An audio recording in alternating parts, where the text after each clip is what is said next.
Dobrodošli u još jedan od ovih Photoshop tutorial. U ovom tutorialu naučit ćete kako da obojite crno-belu fotografiju. Ovaj metod je dosta koristan kod bojanja starih fotografija, ali vam to zahteva dosta preciznosti rada. Ja ovdje imamo noviju fotografiju koju je dosta lakše obojiti, ali se isti princip koristi za starije fotografije. Pa da počnemo. Evo, napravite odmah novi layer i stavite blending mode na color. Sad, pošto prvo ćemo da bojimo lice.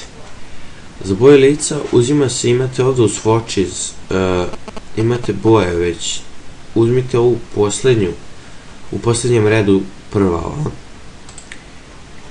Ili možete uzeti bilo koju brown boju pa posle promeniti hue saturation, ali ja uzimam ovu, lakše mi je. I sad počnite da bojite sa ovim četkicom, ovako. Sad morate biti precizni, naravno da bi to ispalo realno. Ja ću to sad na brzinu raditi. Ovako. Naravno, kao i uvek, što preciznije to bolje. Ovako.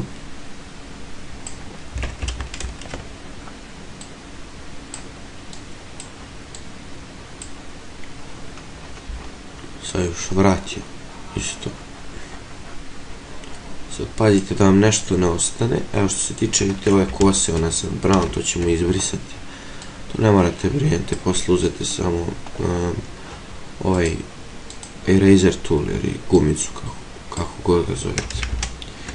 Sad ovdje imamo u kosi jedan deo. To ćemo isto ovako. Sad to je bilo to za ovu kožu. Sada idemo na oči. Opet novi layer, blending mode na color. Sad, zavisi koju hoćete boju očiju. Evo, ja ću uzeti neku zelenu, ne bude, nije ni bitno. Sad stvarno nije bitno koju uzeti, možete i ovdje izabrati neku zelenu, nije ni bitno. Uzet ću ovu. I ovako ću obojiti. Sad to malo izgleda nerealno, ali to ćemo posle promeniti. Opet novi layer i blending mode na color i idemo usta. Sad usta. Usta uzmete boju, naravno, koja vam odgovara opet. Evo, meni ovdje odgovara. Na primjer ovo. Može. To ćemo posle, naravno, promeniti u hue and saturation. Ovako. Što se tiče kose, isto napravite nove layer i color, samo što je meni ovdje crna kosa, pa ne moram da je bojim. Ali ukoliko imate neku fotografiju druge boje kose, isto metodom, znači new layer i color stavite u blend mode. I sad ću napraviti novi layer i stavit ću pozadinu neku, da ne bude baš crno-bela, nije mi bitno, stavit ću, ajde bude ljubičast. Isto ću staviti na color i uzet ću veći brush, to mi stvarno nije bitno. I samo obojite ovaj deo koji vam ne odgovara. Evo, ovako. Sad ćemo da obrišemo delove gde kose, samo malo.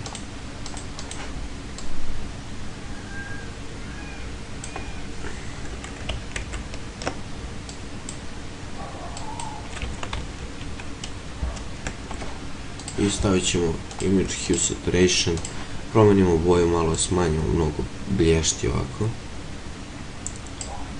Evo ovako neka bude.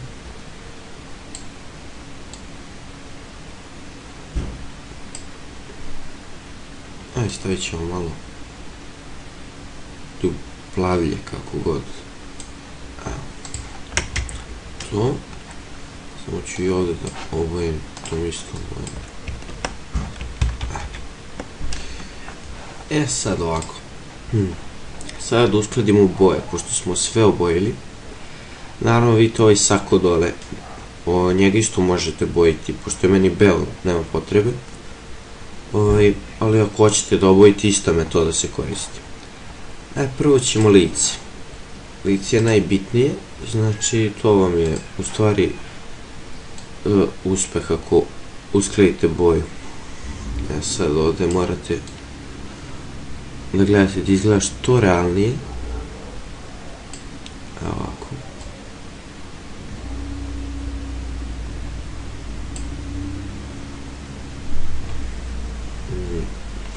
Još malo ćemo da smanjimo saturation.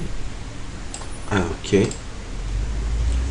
I sad ta koža izgleda dosta realno. Sada idemo na oči. Isto, znači image adjustment, hue saturation. I smanjite malo da ne budu ovako blještavo zelene ovaj saturation. Ovako možete i lightness. Naravno ako hoćete da bude tamnije oči možete na blending options da stavite ovako, da stavite crno pa color overlay. Da budu tamnije ovako. I onda samo idete opet adjustment, hue and saturation. I stavite već lightness, ovako.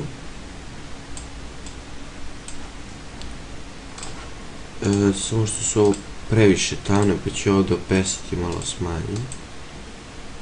Ovako. I to sad izgleda realno, realne zelene oči. A sad što se tiče usta, usta su previše crvena, to ćemo isto da promenimo.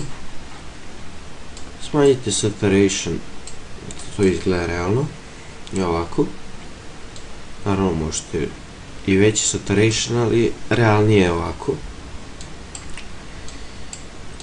I stavit ćemo malo da bude na, da ide malo na žuće. Evo ovako. Evo ovako, nadam se da ste zadovoljni. Hvala vam što ste nas pratili. Biće još mnogo tutoriala, podsjetio bih vas da podsjetite naš novi forum photoshopserbia.tk i naravno našu Facebook stranicu. Hvala vam što ste nas pratili i doviđenja.